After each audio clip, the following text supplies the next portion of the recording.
మీద కాళ్లు పెట్టి తొక్కుతూ నువ్వు అరెస్ట్ చేసినావు. ఇదేనా ప్రజాస్వామ్యం? 9 నెలల గర్భిణీ స్త్రీ మీద ఛాతి మీద కానిస్టేబుళ్లు తొక్కుతూ ఇంట్లో ఉండే మగవాళ్లను కొడుతూ వాళ్ళని తేవడమే ప్రజాస్వామ్యమా అని నేను అడుగుతా ఉన్నా. ఏంటి నీ నియోజకవర్గ ప్రజలకు నువ్వు చేసే సేవ ఇదా అని నేను రేవంత్ రెడ్డిని అడుగుతా ఉన్నా. ఇవాళ ఈ ప్రజా పాలన మీద ప్రజల తిరుగుబాటు నీ కొడంగల్ నుంచే ప్రారంభమైంది.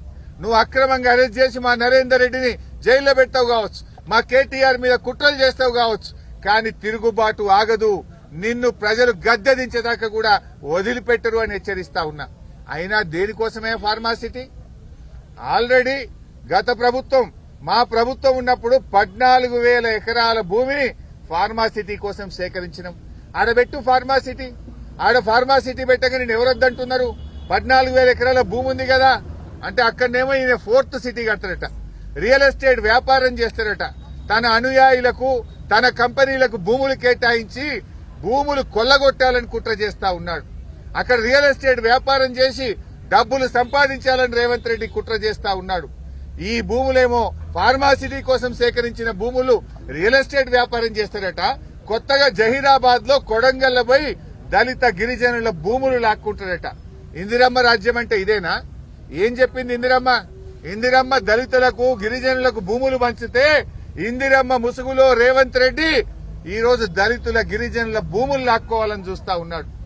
ఆనాటి ఇందిరమ్మ ఎమర్జెన్సీ పాలన ఈ రోజు రాష్ట్రంలో తలపిస్తా ఉన్నది. నువ్వు భూములు గుంజుకోవడమే ఇందిరమ్మ పాలన? దళిత గిరిజనులను అక్రమంగా కేసులు పెట్టి జైల్లో పెట్టడమే ఇందిరమ్మ పాలన? నేను అడుగుతా ఉన్నా. నిజంగా ఫార్మాసిటీ పెట్టాలి, ఫార్మా కంపెనీలు రావాలంటే గత ప్రభుత్వం సేకరించిన 14,000 ఎకరాల్లో నువ్వు ఫార్మా కంపెనీలు పెట్టు. ఈ కొడంగల్ గాని జహీరాబాద్ లో గాని నువ్వు సేకరించిన భూమిని వెంటనే విత్డ్రా చేయి. రైతుల భూములు రైతులకు ఉంచు. రైతులను అన్యాయంగా వేధించొద్దు అని చెప్పి రేవంత్ రెడ్డి ప్రభుత్వాన్ని మేము హెచ్చరిస్తా ఉన్నాం. అయినా నీ ప్రాధాన్యత ఏంది? నీ ప్రాధాన్యత అదాని, నీ ప్రాధాన్యత నీ తమ్ముళ్ళు, నీ ప్రాధాన్యత నీ అల్లుళ్ళు. అంతే తప్ప నీకు గిరిజనులు పట్టది, దళితులు పట్టది, పేదలు పట్టది. నువ్వు నీ అల్లుళ్ల కోసమో అదానీ కోసమో అంబానీల కోసం పేదల భూములు గుంజుకొని ఇవాళ వాళ్ళకి కట్టబెట్టే ప్రయత్నం చేస్తా ఉన్నావు. తస్మాత్ జాగ్రత్త. తెలంగాణ ప్రజలు ఊరుకోరు.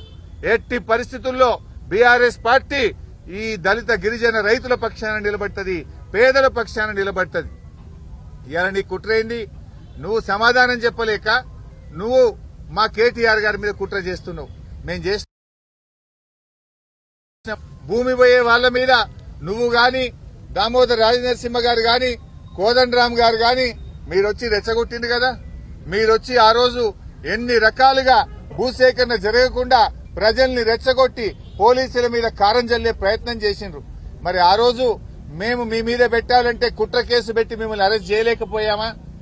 ఆ తప్పుడు పనులు మేము చేయలే. ప్రజాస్వామ్య బద్దంగా మేము వ్యవహరించాం. ఇవాళ నరేందర్ రెడ్డి గారికి ఏ సంబంధం లేదు.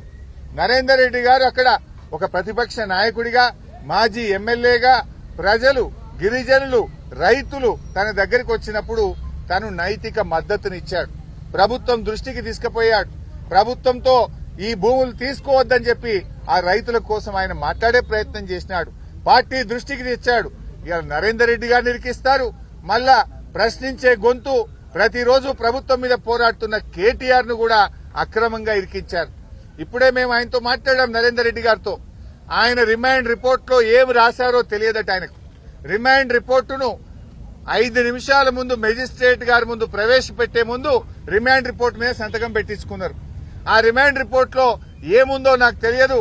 జైల్లో పొద్దున పేపర్లు చూస్తా ఉంటే రిమాండ్ రిపోర్ట్ లో కేటీఆర్ గారికి కూడా దీనిలో ప్రోద్బలం ఉన్నదని, కేటీఆర్ గారు ఎన్ని డబ్బులు ఖర్చయినా పెట్టమని చెప్పినట్టు వీళ్లే రిమాండ్ రిపోర్ట్ రాసి, రిమాండ్ రిపోర్ట్ లో చదివే అవకాశం లేకుండా సంతకం పెట్టించి ఇవాళ తప్పుడు రిమాండ్ రిపోర్ట్ రాసినారు. తప్పుడు రాసిందని చెప్పి నరేందర్ రెడ్డి గారు మాకు చెప్తూ ఆయన చాలా బాధపడ్డాడు. అసలు నాకే సంబంధం లేదు, నాకే విషయము తెలియదు, కేటీఆర్ గారికి సంబంధం ఉందని ఆయనని ఇరికిచ్చారు. ఇది అన్యాయం. అసలు రిమాండ్ రిపోర్టు రాసే ముందు నాతో మాట్లాడలేదు, ఏమి రాశారో చదివే అవకాశం నాకు ఇవ్వలేదు, రిమాండ్ రిపోర్ట్ లో ఏముందో నాకు తెలియకుండా ఒత్తిడి చేసి నాతో సంతకం పెట్టించారు. అంతకుమించి నాకు తెలియదు. ఈ విషయాన్ని మీకు చెప్పడమే కాదు, నిన్న మెజిస్ట్రేట్ కూడా చెప్పాను. మెజిస్ట్రేట్ గారి ముందు కూడా ఆ రిమైండ్ రిపోర్ట్ లో ఏముందో నాకు తెలియదు, ఒక్క నిమిషం ముందే నాతో సంతకం పెట్టించారనే విషయాన్ని నిన్న మెజిస్ట్రేట్ గారికి కూడా చెప్పానని చెప్పి నరేందర్ రెడ్డి గారు చెప్పారు. అంటే దీన్ని బట్టి ఏమర్థమవుతుంది, నరేందర్ రెడ్డి గారిని ప్రశ్నించే గొంతు గనక ఇవాళ ఆయన జైల్లో పెట్టి అక్కడ భూములు గుంజుకోవాలని చూస్తున్నాడు. నరేందర్ రెడ్డి గారు లేకపోతే ఆ ప్రాంతంలో ఫార్మా కంపెనీల కోసం, బడా బాబుల కోసం ఆయన భూములు గుంజుకోవాలని చూస్తున్నాడు. నేను అడుగుతా ఉన్నా, నీ ప్రేమ ఎవరి మీదనే రేవంత్ రెడ్డి? నీకు ఓట్లేసి నిన్ను రాజకీయ భిక్ష పెట్టిన వాళ్లకు, నిన్ను ఓట్లేసి ఎమ్మెల్యేగా గెలిపించిన కొడంగల్ ప్రజల మీద నీ ప్రేమ గింతేనా? కొడంగల్ ప్రజల మీద నీకు ప్రేమ లేదు, ఫార్మా కంపెనీల యాజమాన్యాల మీద నీకు ప్రేమ ఉన్నది. నీ ప్రేమ నీ అల్లుని మీద, బడా బడా పారిశ్రామిక కంపెనీల మీద.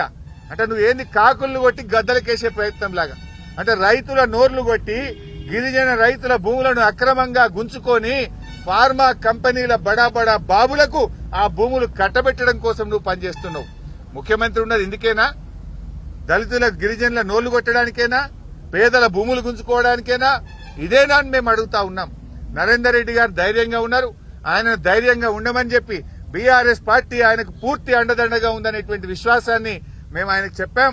తప్పకుండా న్యాయం గెలుస్తుంది, ధర్మమే నిలబడుతుంది. నువ్వు అక్రమంగా కేసు పెట్టచ్చు, మమ్మల్ని జైల్లో పెట్టచ్చు, మాకు న్యాయం మీద నమ్మకం ఉంది, న్యాయస్థానాల మీద మాకు నమ్మకం ఉన్నది.